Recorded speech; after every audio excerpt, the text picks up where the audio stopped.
ছিল, এটা কি আজকে আপনি যাদের সাথে বৈঠক করলেন, আপনার লোকসভায় আসন বদল, সে আসন বদল একটি ভুল সিদ্ধান্ত ছিল, এটা আপনাকে আপনি একাধিকবার বলেছেন, এটা আজকে তাদেরকে জানিয়েছেন? না, না, জানাবার কিছু নেই। আমি কাউকে জানাতে যাইনি। তখন আমার রিঅ্যাকশন বলেছিলাম। আ আর কি হয়েছিল সেটাও বলেছিলাম। তো সেজন্য পার্টি হয়তো জানে, রিয়ালাইজ করেছে। দাদা যদি আপনাকে 2026 এ প্রার্থী করা হয় আর আপনার পছন্দ মতো জায়গায় যদি না প্রার্থী করা হয় তাহলে কি আপনি লড়বেন? দেখা যাক সেটা পার্টি কি বলে। দিলীপ দা, এখন মাসির গোঁফ বেরোলে মেসো বলবো কি মাসি বলবো ভেবে তো লাভ নেই। গোঁফ বেরোক। দিলীপ দা, এই ৮ মাসের পেছনে আপনি নির্বাচনের পর বলেছিলেন রাজনীতিতে কাঠি লবিবাজি কথাটা বারবার উঠে এসেছে। আজকের দিনে দাঁড়িয়ে আপনি কি বিশ্বাস করছেন এই কথাটাই?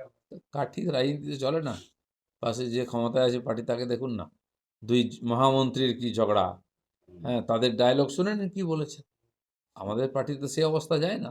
রাজনীতিতে মারপ্যাঁচ হবেই একটু। দাদা, দিলীপ ঘোষকে ঘিরে এতদিন ধরে যে সমস্ত ইস্যুগুলো নিয়ে ঘরে বাইরে তর্ক বিতর্ক, আজকে সমীর ভট্টাচার্য বলছেন সেই চ্যাপ্টার ক্লোজ। দিলীপ ঘোষ কি বলছেন? ঠিক আছে, প্রেসিডেন্ট কথাই আমাদের পার্টিতে শেষ কথা। উনি যেটা বলেন ক্লোজ তো ক্লোজ, তালা মেরে দিলাম আমরা। বাস ঠিক আছে। যেভাবে কাজ করছে বঙ্গ বিজেপি, তাতে কোথাও একটা ছন্দ বদলানো দরকার। এসআইআর এর কাজ যেটা পার্টির কাজ ছিল সেটা প্রায় হয়ে গেছে। এখন বিএলওরা করছেন।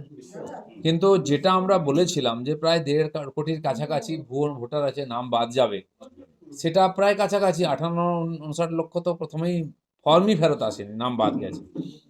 এরপরে যে ফর্মগুলো এসেছে একাধিক জায়গায় নাম আছে, তাদের ডাকছে, জিজ্ঞেস করছে আপনি কোথায় ভোটার থাকতে চান, কারো কাছে SMS এ মেসেজও আসছে। তো প্রায় 1,38,00,000 আরও নাম এরকম এসছে যাদেরকে ডাকা হচ্ছে, আর বাড়তেও পারে। তো আমার মনে হয় সেখান থেকেও কিছু ছাঁট বেরোবে। তো আমাদের বক্তব্যের দিকেই যাচ্ছে পরিস্থিতি। এখন টিএমসি যে বলছিল কি হলো, কিছুই তো হলো না, কি হলো বোঝা যাচ্ছে না। তাদের মহামন্ত্রী দিল্লিতে দাঁড়িয়ে রাজপথে যেরকম চিৎকার করছিলেন কালকে, তো বোঝাই যাচ্ছে আগুন লেগেছে। মমতা ব্যানার্জি এখনো চিৎকার করছেন সকাল বিকাল, এই করে দেবো তাই করে দেবো, দেখে নেবো। কেন? ঠান্ডা মাথায় বসুন না, ঠান্ডা ঠান্ডা কুল কুল। আমি তো বলছি টিএমসিকে এইভাবে দেখতে চাই আমরা, কিন্তু সম্ভব নয়, কারণ আগুন লেগে গেছে। এই যে 1-1.5 কোটি নাম যদি বাইনাস হয়, তো টিএমসি থাকবে কোথায়? আর এটা যে সত্য কথা, তথ্যই তার প্রমাণ দিচ্ছে। সামগ্রিকভাবে কর্মীদের কি বার্তা দেবেন? বিজেপি কর্মীদের কি বার্তা কিসের? দেবেন? সামগ্রিকভাবে যা পরিস্থিতি, বিজেপির কর্মীরা যে লড়াই করে পার্টিকে এত এগিয়ে নিয়ে এসছেন, সেটাকে মানুষ স্বীকৃতি দিয়েছে। আগামী নির্বাচনেই তাদের কাজের ফল ফলবে। তারা যে উৎসাহে কাজ করছিলেন সেটাই করুন, এটাই আমি বলবো।